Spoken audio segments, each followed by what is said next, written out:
अस्सलाम वालेकुम दोस्तों, मैं आपकी खिदमत में हाज़िर हूँ फॉरेक्स मार्केट में गोल्ड इंट्राडे और शॉर्ट टर्म एनालिसिस के साथ।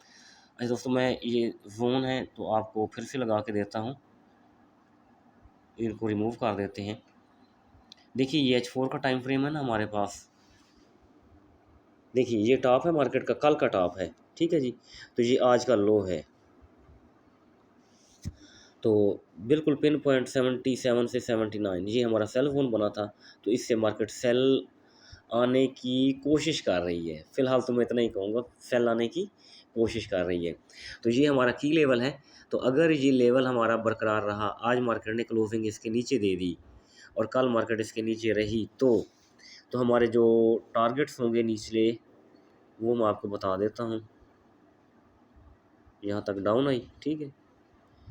डाउन आने के बाद यहाँ तक इसने रिट्रेसमेंट की, तो 3331 से 3337 यहाँ तक आ सकती है, ठीक है। ये बात क्लियर होगी। तो ये सेंटर में आपका बाय जोन पड़ा हुआ है, क्योंकि देखिए ये मार्केट ने मूव बनाया था, अभी इस मूव की रिट्रेसमेंट पेंडिंग पड़ी हुई है। यहाँ से भी हो सकती है और यहाँ से भी हो सकती है, ठीक है जी। दोनों हवाले से इसकी रिट्रेसमेंट देनी होती है। देखिए ना, पीछे पीछे जो मार्केट ने ये मूव बनाया था, मैं आपको थोड़ा एक्सप्लेन करके बताता हूँ। ये वाला जो मूव बनाया था, तो एनएफपी में इसने इसकी रिट्रेसमेंट की। अब सीपीआई डेटा तो मेरे ख्याल में ट्यूसडे है, तो ट्यूसडे हो सकता है। अगर कल थर्सडे है, आमतौर पर वीकली रिट्रेसमेंट थर्सडे या फ्राइडे देती है, तो थर्सडे फ्राइडे पॉसिबल ना हुआ मार्केट के लिए, तो फिर हम ट्यूसडे का वेट करेंगे। ट्यूसडे को ही मार्केट पॉसिबल है नीचे आ सकती है। फिर इंशाल्लाह 3317 से 26 राउंड अबाउट इस एरिया से बाय लगाएंगे और बाय लॉन्ग के लिए उसको होल्ड करेंगे। अच्छा जी, ये बात तो यहाँ हो गई। तो फ़र्ज़ करते हैं कोई ट्वीट आ जाती है या कोई फंडामेंटल इम्पैक्ट आ जाता है, मार्केट ये हमारा जो ऊपर जोन पड़ा है 77 से 79 वाला, ये ब्रेक हो जाता है, तो फिर कहानी उल्ट हो जाएगी। यहाँ से टॉप बनाया, ठीक है। टॉप के बाद फिर ये आज डाउन जो है, ये इसकी रिट्रेसमेंट हो गई। तो फिर ऊपर जो टारगेट है ना हमारा, तो फिर हम ये नहीं है कि बार बार हम सेल करते जाइएगा। तो फिर हम लेवल का वेट करेंगे 3407 से 3412 तक। फिर टॉप से ही सेल करेंगे, सेंटर से सेल की कोशिश नहीं करेंगे। अभी जो H4 की कैंडल बन रही है, ये ओंडा के मुताबिक 3 घंटे और 28 मिनट बाकी है। तो इट मीन मार्केट क्लोजिंग तक ये कैंडल जारी रहेगी। तो इट मीन इसको रेड ही रहना चाहिए और 77 के नीचे बॉडी क्लोज करनी चाहिए। ये चीज़ यहाँ हो गई।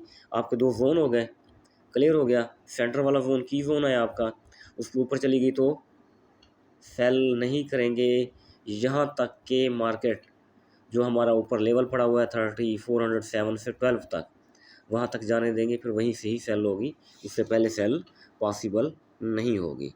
तो बात क्लियर होगी यहाँ तक। अब आ जाते हैं इस एरिया में हम, ये है अपना MT4। अच्छा, MT4 में ना देखिए, मैं आपको वीक में आ जाइए आप, ये आप ड्रा कर लें, कोई इशू नहीं। ये आप देखें नीचे से ऊपर मैंने ड्रा की हुई है। फेबो वीक में वीक की 2 कैंडल्स ली हुई हैं।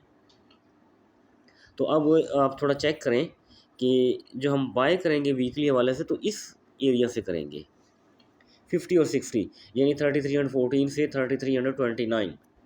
अगर मार्केट कल थर्सडे है, कल रिट्रेसमेंट देती है या फ्राइडे रिट्रेसमेंट देती है, तो इस जोन में आती है, तो हम इंशाल्लाह अपनी बाय ज़रूर पुट करने की कोशिश करेंगे। लेकिन एक और चीज़ मैं आपको बताता जो इम्पोर्टेंट जो है, मार्केट देखिए ना 23% ऑफ फेबो के ऊपर बॉडी देने की कोशिश कर रही है।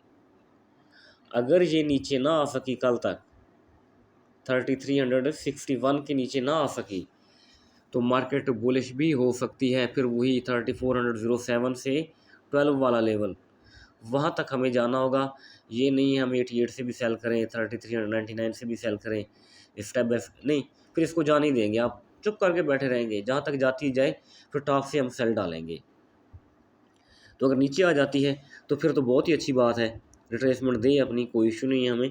तो फिर हम इस एरिया से अपनी बाय की एंट्री डालेंगे, क्योंकि ना देखें इस एरिया की रिट्रेसमेंट अभी पेंडिंग पड़ी हुई है और हम वेट में हैं कि मार्केट इसकी रिट्रेसमेंट कब देती है।